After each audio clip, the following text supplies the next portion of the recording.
อ่ะได้ระบอกไปซื้อเครื่องนะลืม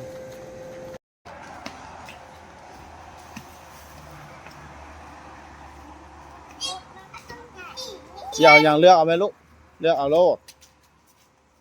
เป็นอย่างมันมะกล้วยอาญามันเอาอันนั้นเลยเอามาให้กระต่ายเอาให้กระต่ายเดี๋ยวนะให้ปลาให้กระต่ายอันเซิร์นเอากระเป๋ามาให้ผู้ขาเด้อเอาเกือบแล้วนะตัวลืมเนาะ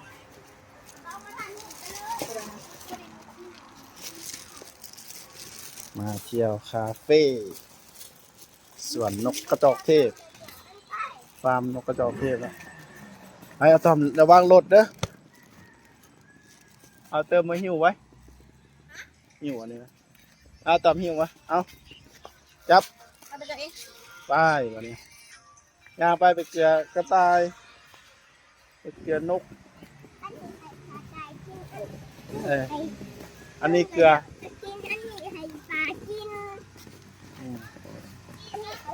เติม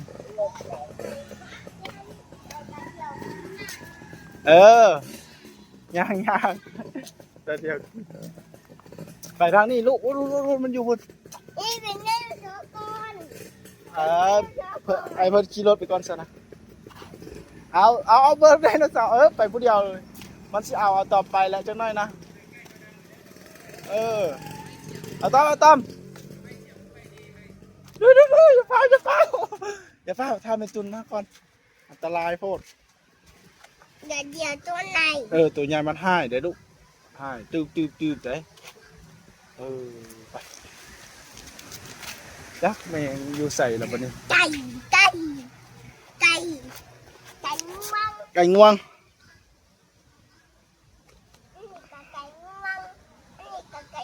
จีกันไก่ง่วงสะบอกบอมแมนนกกระจอกเทพในบัติกสิมาไทยนกกระจอกเทพใกล้ๆนี่นกกระจอกเทพใกล้ๆนี่เฮ้โอ้ยนี่ตัวผู้สีดำมันสีหน้ากินนะว่าต่อมันถอยมานี่บัติกเสียให้นี่มาพี่บัติกเสียให้เอามากล้วยเสียบใส่นี่เสียบใส่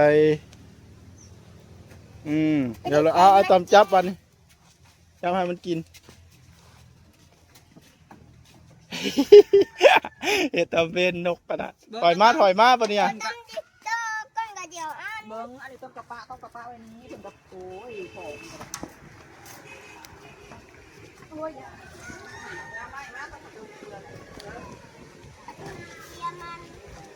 สี่จะให้ไตกับให้ไตเดี๋ยวก่อนนะ1 2ยิ้มแม่ตามบัติกไทยหูไม้บัติกไทยหูไม้นะยิ้มแม่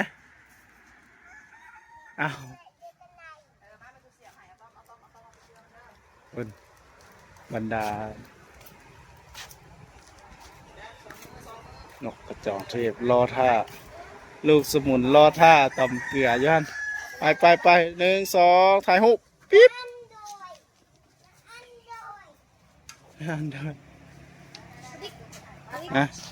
ไม่ยังถ้าเอาตอมมาเกลือนกกระจอกเทพมาตามยางเข้าไปเอาบอกว่าลูกย่านมันบอกนี่ยางน้ำไม่ตุนไหมปฏิกิริยาโฮไพ่นี่1 2 3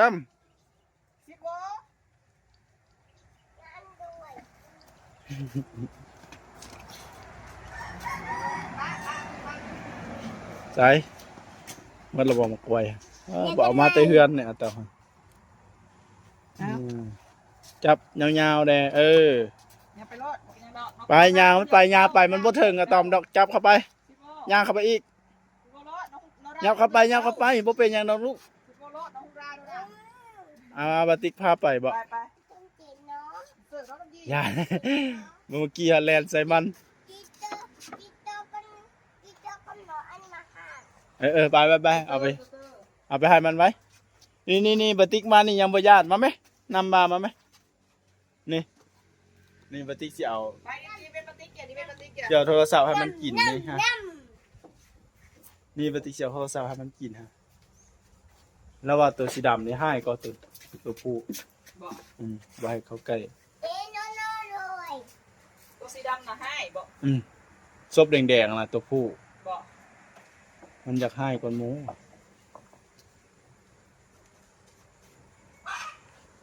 ยาวเข้าไปไหมสิเกลือก็ยังย่านอยู่มาบะติกเกลือมาเอามาบะติกสิเอาให้มันนี่มาไหมเอาจับน้ำกันมาย่านมันอย่างแกว่ายาวเข้าไปยาวเข้าไป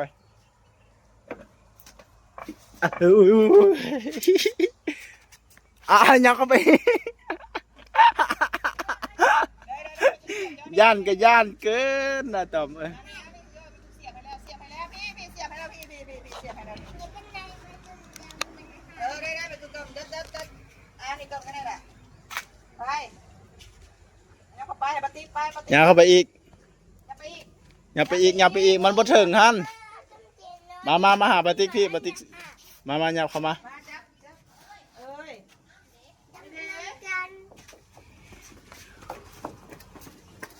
โอ้ยอยากเกลือแต่ก็ย่าน หมดและตี้ไปเกลือตัวอื่น มาไม่ต้องเฮ็ดให้บ่ถือเบื้องนี้บ่ถือ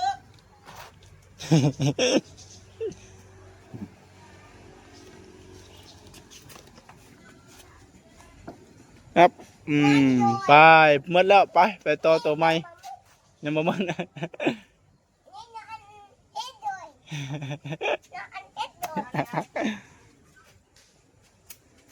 บ่ต้องย่านมันย่างเข้าไปอีก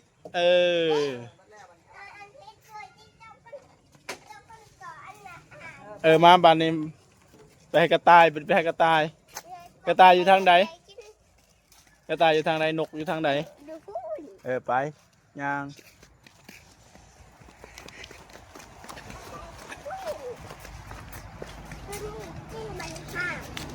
ตัวใดกินทางตัวใดไก่บ่กินนี่ทางนี้พี่ให้ไก่ตอกถือไป เอาไปให้กระต่ายไปให้กระต่ายไป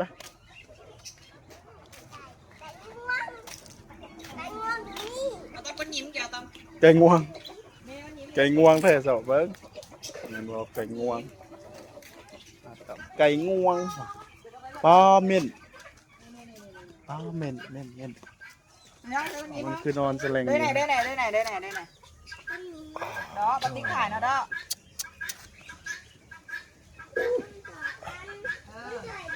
อ ตอมบ่มาเบิ่งเม่นบ่ขนมัน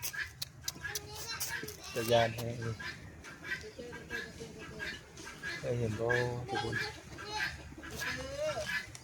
ขนมันน่ะเป็นตะยานเนาะ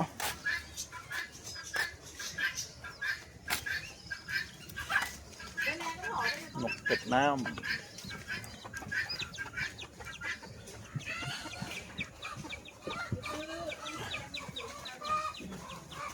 ปลากระต่ายบักลายเนี่ย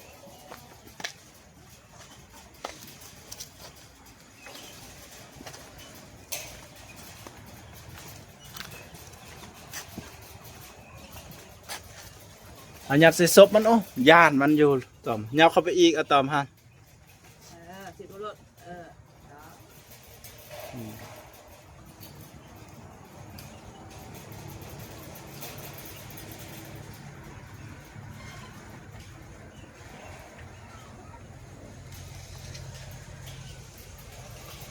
เอาตามปีนหน้ามายิ้มโนบติกิถ่ายโฮมเลย1 2 3ยิ้มงามๆเอาตามยิ้มงามๆบัดหนึ่งดูตั้มปีนหน้ามา แบะด้วยร่างแบะร่างร่างเป็นอะไร เกลือกระต่ายยามมีความสุข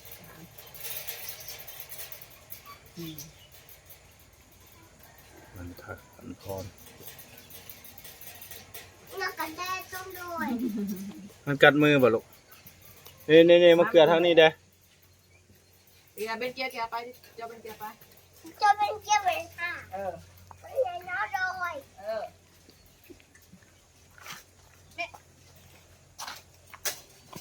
บัดนี้ใครหวยเต็มแล้วบัดนี้ ถ่ายใส่ ใครดิ เออถ่ายใส่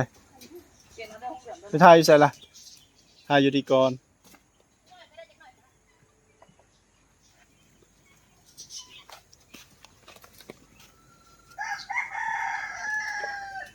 เอาเติมยาเข้าไปอีก แบง ตูนถอยออกมาอีกหน่อยหนึ่ง1 2 3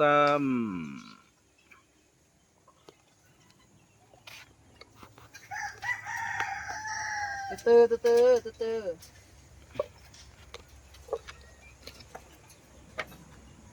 น้องแอะดูดิ เออน้องแอะเด้อมันก็เหลืองเด้อ น้องเอ๋เลย เห็นน้องดิน้องแอะดูดิ ชิมเมื่อแล้วบ่ลูก ยิบตัวก้นกาอันเป็นค่ะ ตื้อ ยิ้มก่อนยิ้มก่อน ยิ้มก็เกียร์ ยิ้มก่อนบัติกถ่ายรูปให้นี่ เกียร์ไปก็เกีย นี่ ร์ นี่บัติกถ่ายรูปให้อยู่กับกระต่ายนี่ไป มายิ้มเดี๋ยว ยิ้มเอายืน ต้อมนี่ยินปฏิหันยินปฏิหันในเบอร์ปฏิในเบอร์ปฏิ เอา1 2 3ยิ้มได้ไหม ยิ้มงามก่อน 1 2ยิ้มก่อนเอ้ยยิ้มก็ไปยิ้มไป ก้นกาเหรอ มันจืดเลยสิ เอาต่ำก้นกายใส่ป้าเรียนลมท่าบาก่อนไปแล้วเอาแอคแท็กเลยบาสิถ่ายให้1 2เอา ต้องนั่งดีๆก่อนเห็นหลังโป่งโพดมันต้องบอก มันตากแดดยับมาบนโฮมเอาวิวทางนี้วาหรือเอาทางไหนมาให้เห็นเมื่อโตหรือว่าเห็นแต่เดี๋ยวซูมก่อน1 2โอเคไปแลนน้ำอาต่ำแล้วนี่ไม่อยากโอ้ยต่ำย่านมากป่ะลูก บอมาพาแม่ไปเบิ่งม้า มาเติม ต้องดูแล ฟ้านกกระจอกเทพน้อยบักอะไรตัวนึงเต็มเลยเต็มฟาร์มเลยมีแต่นกกระจอกเทพเฮ้ยเฮ้นี่จ้ะแล้วมาห้องอะไรลูก มา นี่เว้ยโบแมนมาที่ห้องแบรนด์นะลูก แกะ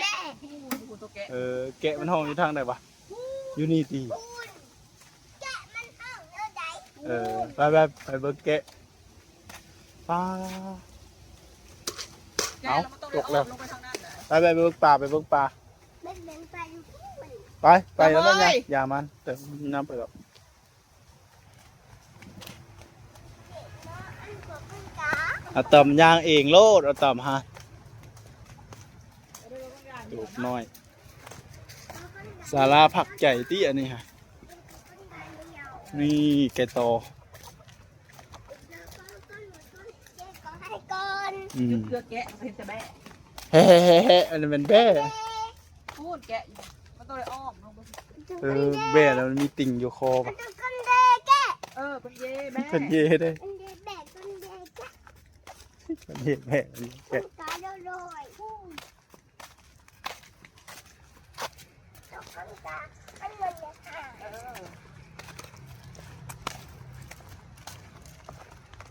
ะ ไปเบิ่งป่าเอาต่ำไปเบิ่งห่านบ่ห่านหลาย มันเป็นค่ะ สิไปไสซะ กูเคยเห็นแล้วมัน เป็นค่ะ สิไปเบิ่งแต่ป่าคาบฮะบ่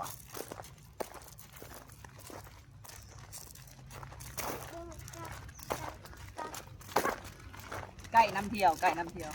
ไก่เร็วขอ เอาคือว่าได้จับมือย่างเองไหมไปย่างเองใส่ป่าอยู่บนไหนพาปติ๊กไปเบิ่งดู ทูน ย่างบอกเอาไว้เพิ่นเด้เพิ่นก็ได้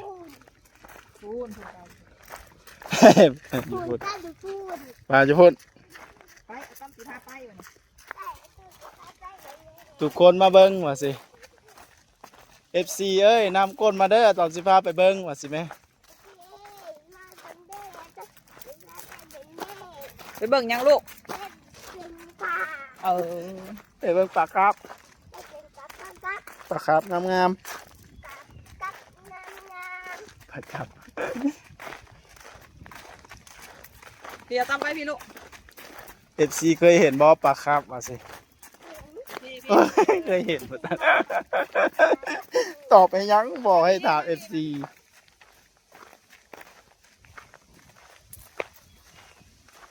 FC ฮู้บ่ว่าอยู่นี่แม่นอยู่ใส่หันแม่ตอมจบรูอยู่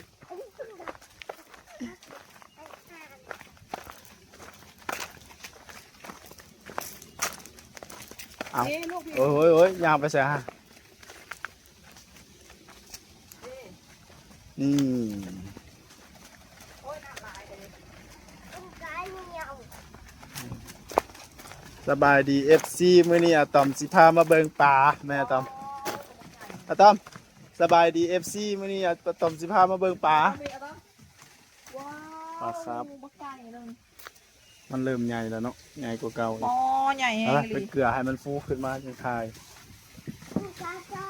เออไปส่งลูก ฮอดละเด้อสวรรค์ฟาร์มเดี๋ยวบัติกเสียขี่ปนซาก่อนเมื่อยตีนแล้วเนี่ยตอมมาเกลืออยู่ทางนี้ปะมาเกลือทางนี้นี่ว้าวมันมาแล้วนี่มันลอยมาแล้วชิมลงไปชิมไปเฉยน้อยมีบัติกเสียเอาให้เอาฝาออกอุ้ย ตกหัวแล้วมาแล้วครับโยนไปไกลๆได้ลูก ต้มมาพี่มายืนใกล้ๆพี่ต้มมายืนมาข้างแม่มาข้างแม่ ไปข้างมันไปอุ้ยปลาตัวนี้คืองามเลยใส่กิ๊กเลยตัวนี้ นี่ปอนนั่นนี่เออมาหยุดเอานี่ เดี๋ยวบาสิถ่ายรูปเด้อบัดนี้เด้อตอนปีนหน้ามาบัดนี้ถ่ายรูป1 2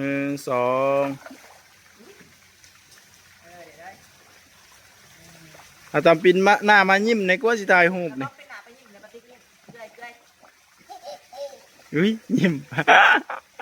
ยิ้มหวานเอกฮะโอ้ถึกใจครับถึกเกเท่าอะตอมนี่ไม่ได้ปากก็ตบน้ำใส่เพิ่นแล้วถึกใจแห้งตอมโยนไปไกลๆแต่แม่ลูกมันเบียดเล็กโคตรมันกินยากโยนไปไกลๆเมียก็แม่ไปไหนตรงกัน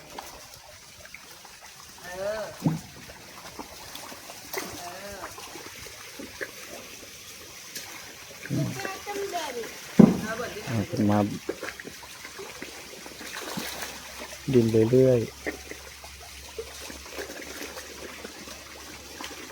หมักเบิ่งปลาสวยงามว่าต่ำเล็กครึ่งมันเน่านะบ่ต่อมปลานะ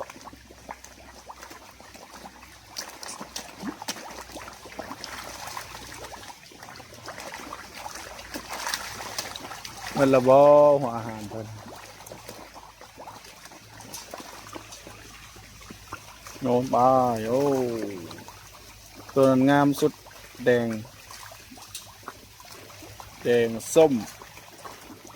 ดำขาวอันนี้คือน้อยกว่าเก่าเนาะเมื่อกี้คือว่าหลายกว่านี้วะ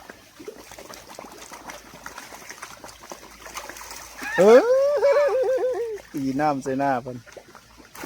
โอ้จับถึกโตบ่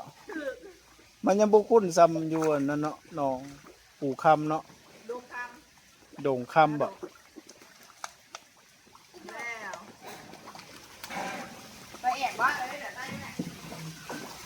ไปล้างมือไปล้างมือ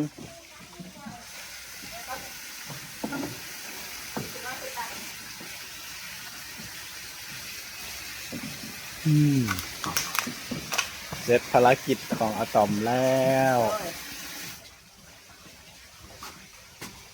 กลับบาดนี้ไปเข้าสวรรค์เฮา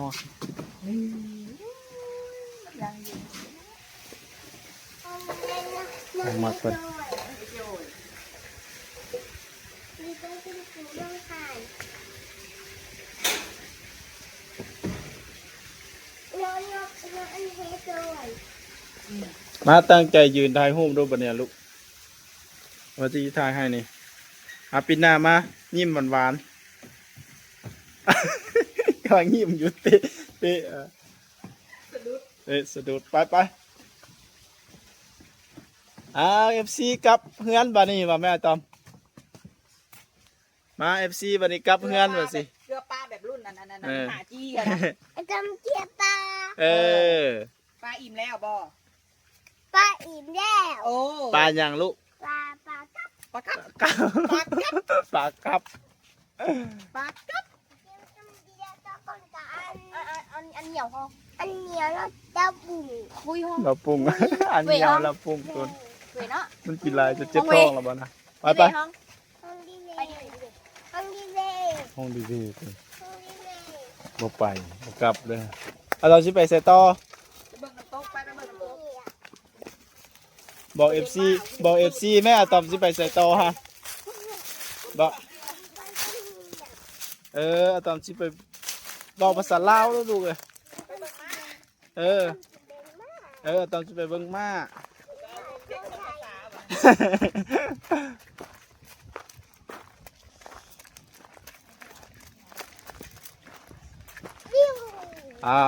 ตามมาทุกคนนะแม่ต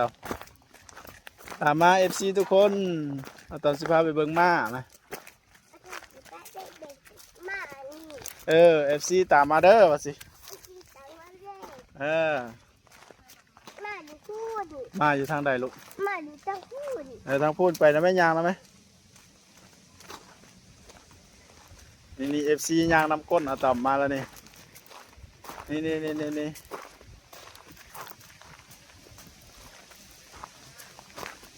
ยางไว้ได้ถ้าอะตอม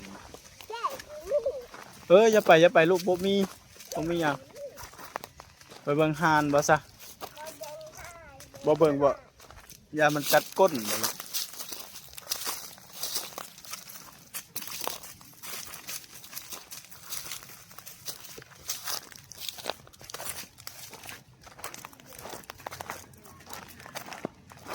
มันยังคือมาทางนี้ไปเบิ่งแบ่บ่ลูกไปเบิ่งม้าทิศทางละติไปเบิ่งม้าเลี้ยวขวาไว้เลี้ยวขวาพูดไปทางนั้นพูดไปทางนี้นี่ไปทางนั้น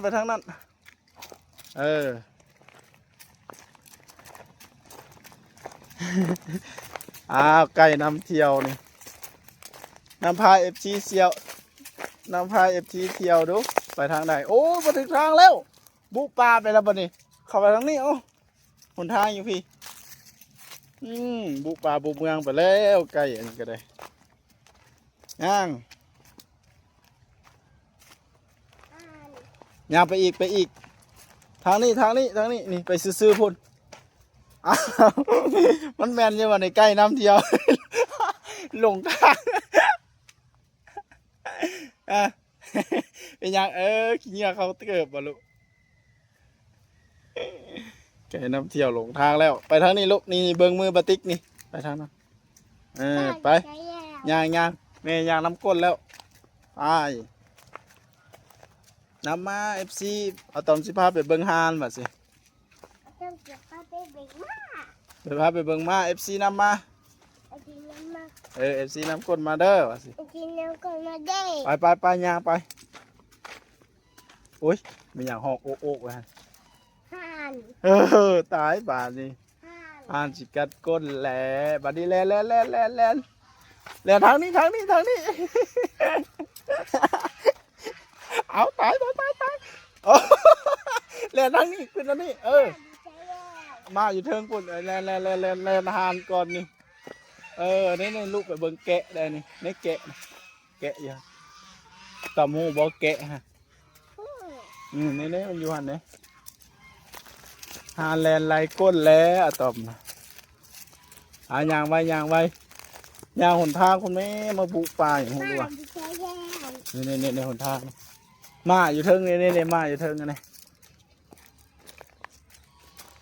ไอ้โอ้ยใกล้น้ำเที่ยวแล้วมาซ้ำนี่หลงทางแล้วว่ะตอมนี่แกะนะไปเบิ่งแกะไปแกะมาเนี่ยไปเบิ่งควายได้บ่ในควายอยู่บ่ไปเบิ่งควายโอ้ควายตัวใหญ่ๆเลยเนาะควายกับสร้างอันใดใหญ่กว่ากันอาตอมควายกับสร้างตัวใดใหญ่บ่สร้างตัวใหญ่กว่าบ่สร้างใหญ่กว่าควายบ่หรือควายใหญ่กว่าสร้างสร้างตัวใหญ่อันนี้เป็นตัวหยังตัวหยังเกาะตัวแบ่จะบ่แมนตัวแกะตัวแกะไม่แบ่แล้วมันตัวนี้แบ่แล้วตัวดำๆนี่ไอ้สีดำนี่กิ้งก้องแล้วมันแบ่อันนี้ละแกะเด้อแกะน้ำแบ่แกะน้ำแบ่แกะอยู่น้ำแบ่แกะอยู่น้ำแบ่แกะอยู่น้ำแบ่ห้องไหมแบ่ไหมแบ่ไปเบิ่งมันเนี่ยฮะไปเบิ่งมาบ้านนี่ยางยางขึ้นไปเทิงหันตกใจแบ่ห้องซื้อกับย่านมาลูกไปกันมาดูพูนมาอยู่พูดนะยางทางนี้โอ้ยพา FC หลงทางลาตอบเนี่ย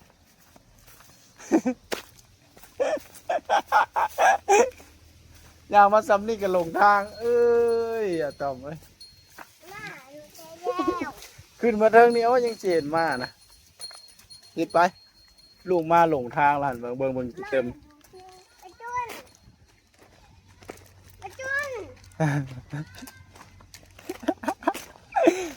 หลงทางแล้วอะตอมหลงทางแล้วอะตอมหลงทางอะตอมโซ่หามา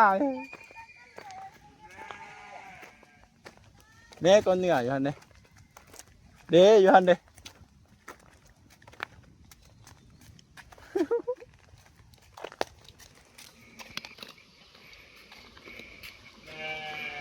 เฮ้ยเบล่ะ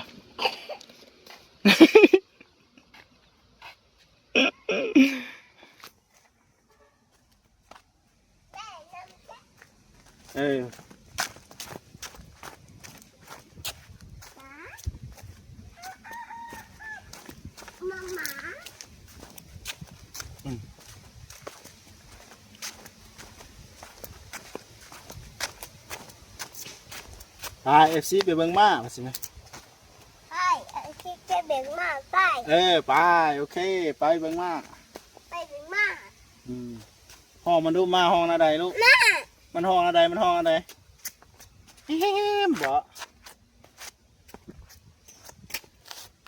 นี่อันนี้มาสีขาวมองไหมสีขาวดูนี่อันนี้มาสีแดงมาสีแดงดูนี่มาสีแดง2 อันมาสีแดง2 โตมาสีแดง2 โตมาสีขาวจักโตมาสีขาวตัวหนึ่งสีขาวตัวหนึ่งสีขาว2 ตัวสีขาว3 ตัวมั่วแล้วไปเมื่อหาแม่ตุนเนี่ยแม่ตุนสิไปเบิ่งอันน้ำตกตาดไปทางนี้นี่ไปเบิ่งน้ำตกตาดกัน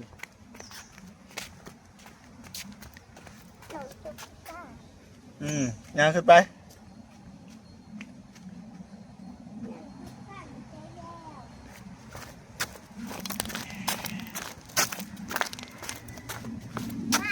ทางนี้ขึ้นไปย่างขึ้นไปย่างขึ้นไป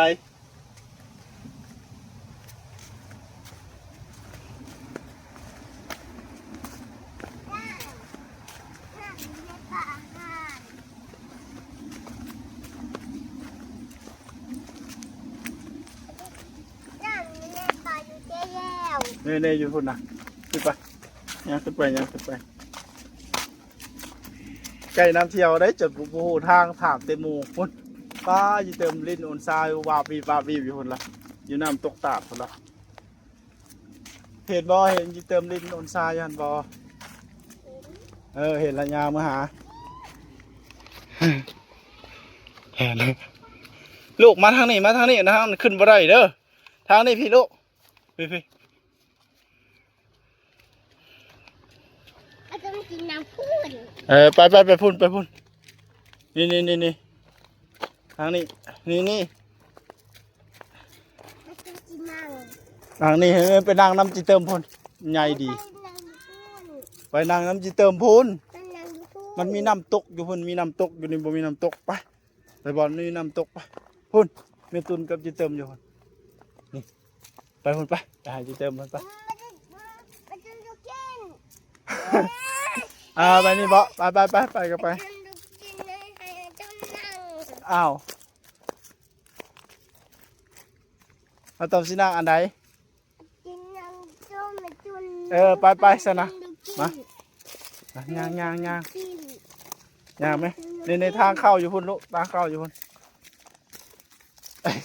ทางเข้าอยู่พุ่น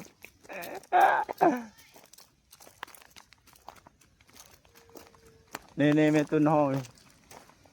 มาต่ำประจนภัยยังไงมาทางนี้บอแม่ท่านโอเคว่าสิรับแล้วบอกคนนี่ว่าสิอยู่สิตาแล้วนี่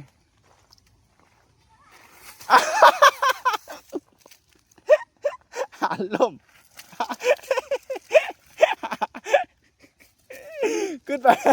อ้าวขึ้นมาได้บ่ลูกมาปฏิกราดึงขึ้นจืด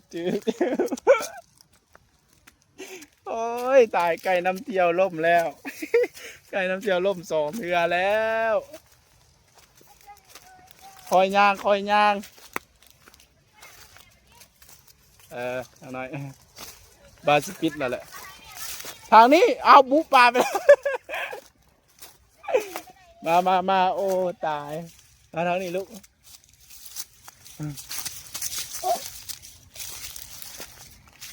ใส่ตากไว้โอ้ยบุปไปจับมาหนทางงี้บุปปลาเข้าไปอีกอยู่อันนี้เป็นหนทางกันจะไปตัว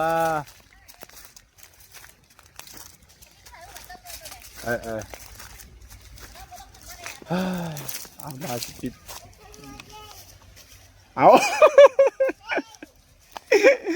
1 2 3ถ่ายแล้วนี่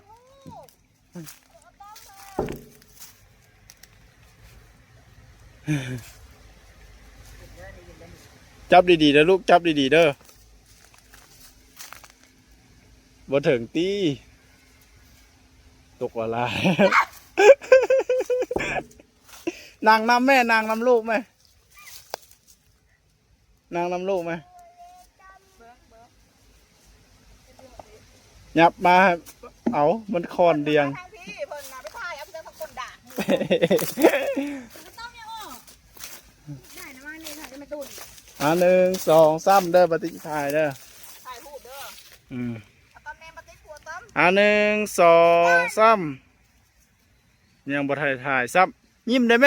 เอาตอมแนมมาติดผู้แนมลงตีนให้ยังลูก เติมยิ้ม1 2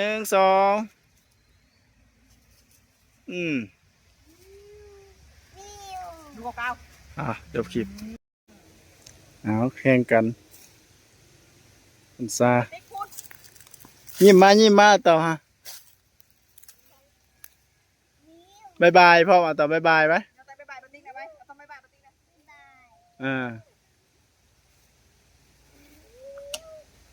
เฮ้ยขาดแล้ววันนี้แอดเลย ขุดคนละเนาะ ชื่อไก่เพื่อนแล้วบานนี่ต่อมา วิว